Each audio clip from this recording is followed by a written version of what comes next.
Welcome, it's the Matt Sager Podcast, Monday, March 11th, 2019.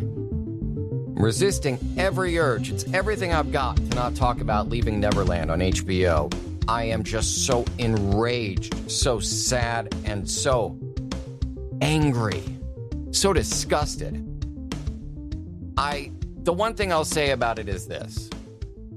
It, along with the media and society in general, and even the parents themselves, let the parents off the hook way too easy, without delving into too many details. The idea that for even one night, even with you present in the same building or on the same complex, one night in bed with another man, no matter who he is, how colorful a pop culture figure he is, how kind he seems and interested, if you let your 7-year-old kid into bed with a grown-up man, law enforcement should remove your kids for their safety. There should be a law that says you're not allowed to have kids. There is not enough guilt heaped upon the parents of these kids. The 2 kids, out of hundreds of potential victims, if not thousands, the 2 kids involved had parents who were so culpable. And yes, they'll feel guilty for the rest of their lives, presumably. But if they had any kind of moral center, any sort of ethical compass, anything like a concern for safety of the well-being of the children who didn't ask to be brought into this world, you're their guardian. I don't know how I would punish them if I were a judge or a jury, and I think they're past the statute of limitations.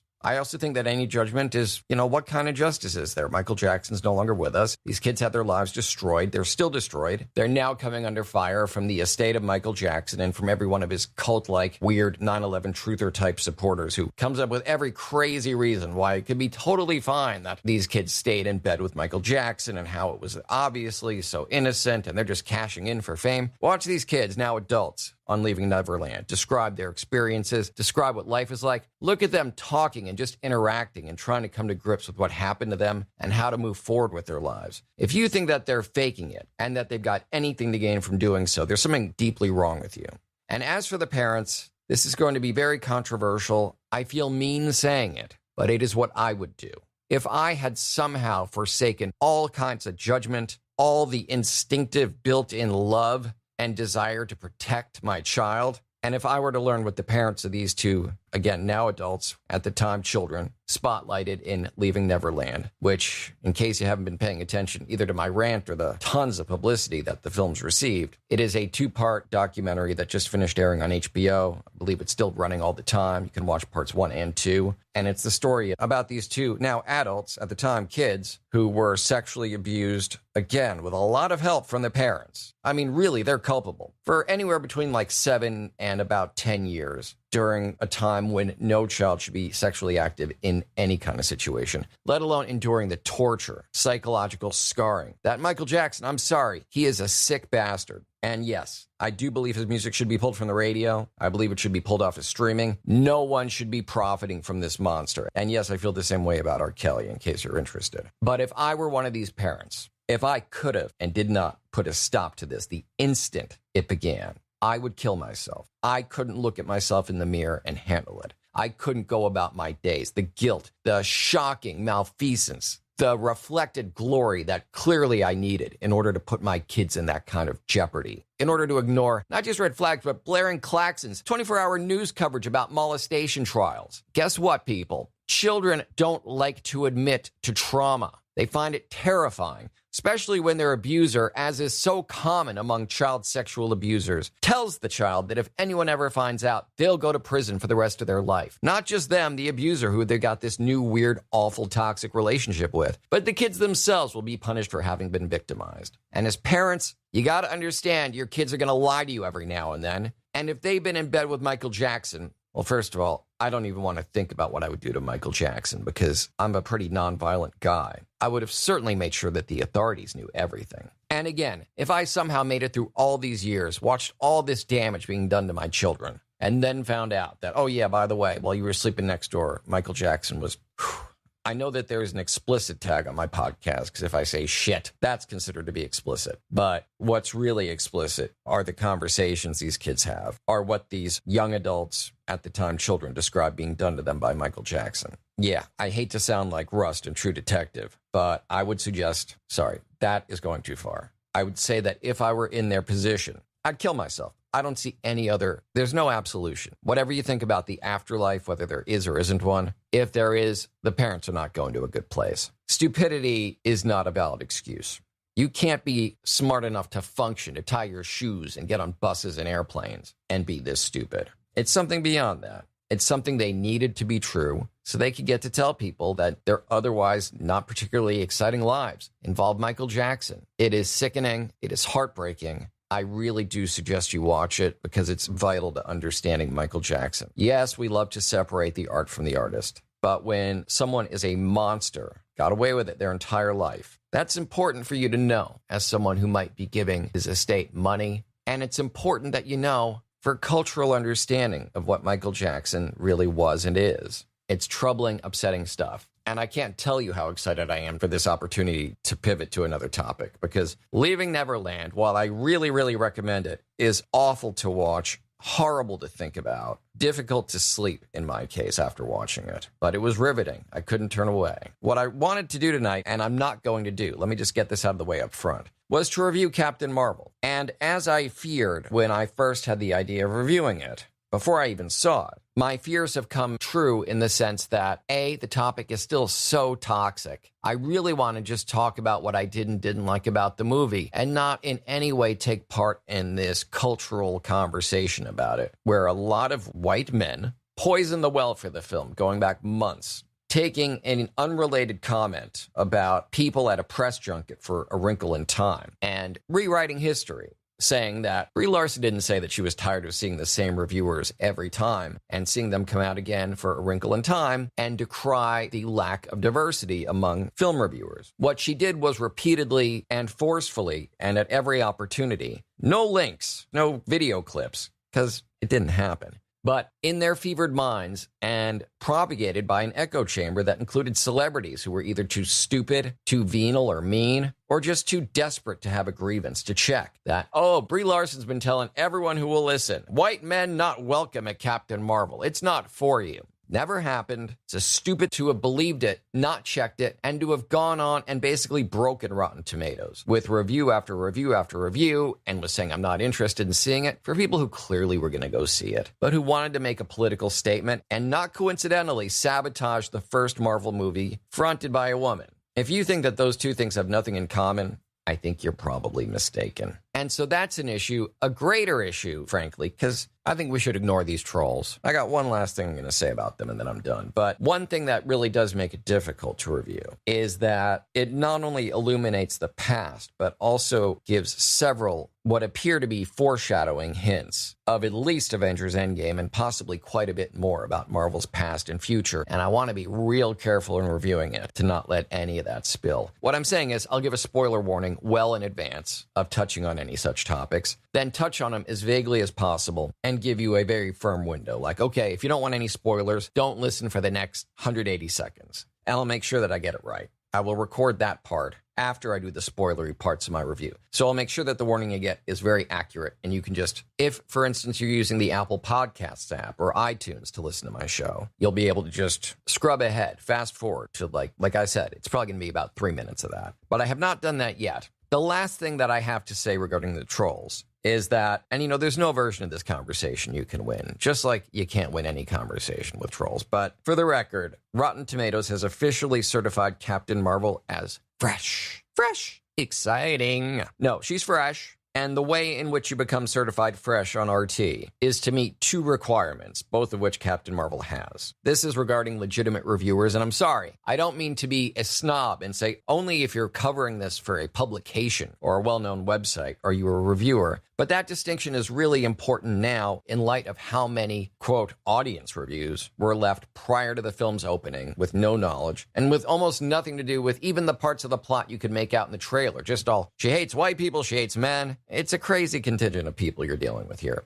But to be certified fresh on RT, you need a critic score. Again, we're talking about legitimate critics here for publications, websites, etc., of over 75%, and it needs to have been reviewed by more than 80 critics. I think those are perfectly valid demands. Rotten Tomatoes, frankly, really exposed the need for guidelines by allowing people to just shitpost all over the place in weeks leading up to this movie in a real sabotage attempt And so, of course, now these people who, you want to talk about people who sound like crazy truthers. Rotten Tomatoes and Disney are in the bag for each other. Rotten Tomatoes erased all these negative reviews. Well, yes, it got rid of all the reviews that were left by people who hadn't seen the film. They knew they hadn't seen the film because they were giving audience ratings and the film had not yet opened. And because everything was about race and sex. Yeah, just to really ignite a fire under these trolls. The rumor that someone began propagating. Who knows who Patient Zero was, but this bullshit story got passed around, and no one seemed to care that much that there was no evidence to back it up. It was just something they wanted to believe so badly. Critics who had no such weird hangups about the movie, even though to the extent that they meant anything, Brie Larson's comments a year ago about A Wrinkle in Time was about them. As of now, more than 400 such critics have reviewed Captain Marvel, and as of now, the aggregate critical score is 80%.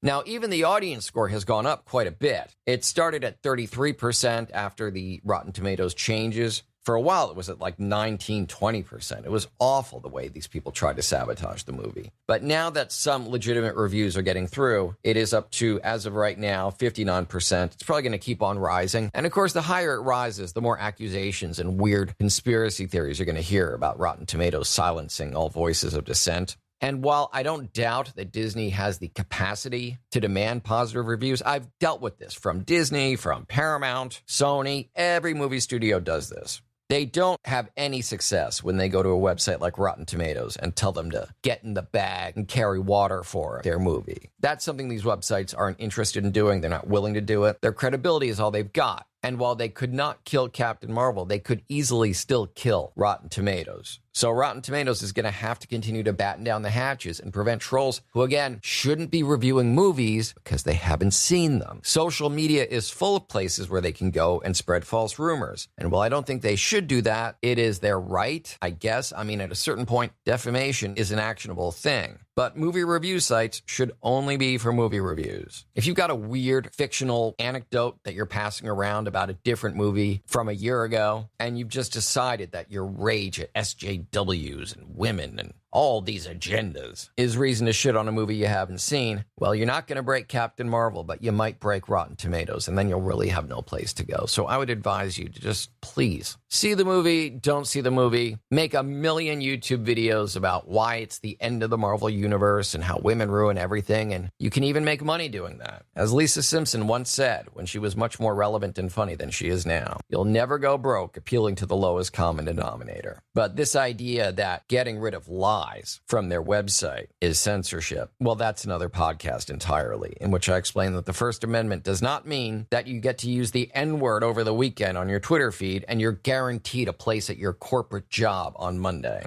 And that censorship doesn't mean deplatforming somebody for accusing high school kids of getting shot on purpose or being crisis actors. These are not constitutional or free speech issues. This is about spreading lies and hate and the need for it to stop. And when I say that you can't kill Captain Marvel, well, there's video after video after video, an endless number of articles, and God help me, tweets from James Woods, about what a disaster the opening weekend was going to be, and how whatever decent numbers they had were going to be inflated industry lies. That's not really something that's possible to do. And in any event, the movie was projected to make $125 million in the U.S. alone. And in fact, instead, the film made $153 million opening weekend in the U.S. alone, making it by far the biggest box office opening so far of 2019 by a huge margin. $153 million from 4,310 theaters. To put that in context, the hugely successful Black Panther made $202 million its first weekend in America.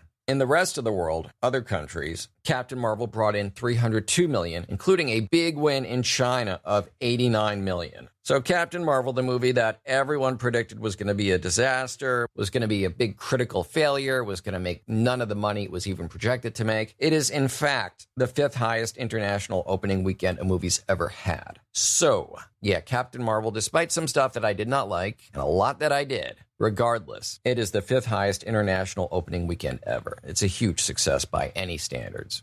And it's really good. The stuff that annoyed me had very little to do, if anything, with the character. Again, the full featured review is coming, but most of the moments in which I was irritated had almost nothing to do with anything except like choice of soundtrack and just all the really overt shout-outs to the 90s. In the same way that 70s show got a bit old when they weren't focusing on all the characters and were instead like, look at this, he's wearing corduroy pants. It's like, yeah, we get it. Oh, everyone had sideburns in the 70s. Oh, the presidents of the United States of America. Now, this might have something to do with the fact that I was a radio broadcaster all through the 90s, and some of these bands just annoy me. Not only hearing them bringing back traumatic memories of my airships and working with my asshole program director, but I thought even then, at the time, that we could and should be doing better culturally and musically. And so to glamorize this era that was very uneven and to make a big deal out of artists who, frankly, had always been overrated, that's the kind of stuff that irked me. I did love me some Goose the cat, however. And to that end, my favorite meme of today is that although Goose is special, he resembles just a plain old cat, because all cats look and are magical. That's not my opinion. That is a certifiably true fact. So people using a hashtag, it's in South Korean, so I couldn't even begin to describe it. I'll link to an article that gives you examples. But basically, it's a very simple meme in which people are taking their own cats and putting them on a Captain Marvel poster and posting that to social media. And I'm going to try and do that with Iggy and Bowie if they'll let me. I mean, they're always posing. They're kind of camera hogs, so it shouldn't be difficult. So I'll give it a shot. Again, the hardest part is deciphering what this hashtag means. It'd be great if one American did it and used a translation of the hashtag. But in the meantime, it's a great way to celebrate a very good movie, a wonderfully adorable cat, and of course, also adorable, your own cat. So that's my takeaway from TV and movies of the last few days. One, a movie that didn't deserve any of the outrage it got, and a TV show that, believe it or not, deserved, in my opinion, a lot more outrage than it even earned. And that was a fair amount. But this is all about the parents and how they're being portrayed as victims, which to me is crazy. In my mind, they're accessories. They're co-conspirators. Thanks as always for listening to the Matt Sager podcast. I look forward to talking to you tomorrow. And in the meantime, why not get in touch with me? You can email matt@mattsager.com or call 646-535-4788. Also, in the links to tonight's podcast description, check out the links to my Patreon, patreon.com/mattsager. And, of course, my merch store from wehavemerch.com. You can get excellent Matt Sager Podcast logo t-shirts, hoodies, coffee mugs, and stickers. For the rest of my stuff, my voiceover reels and contact info, articles and blog posts, archived back episodes of this podcast, and more, you can find all that at mattsagervoiceover.com.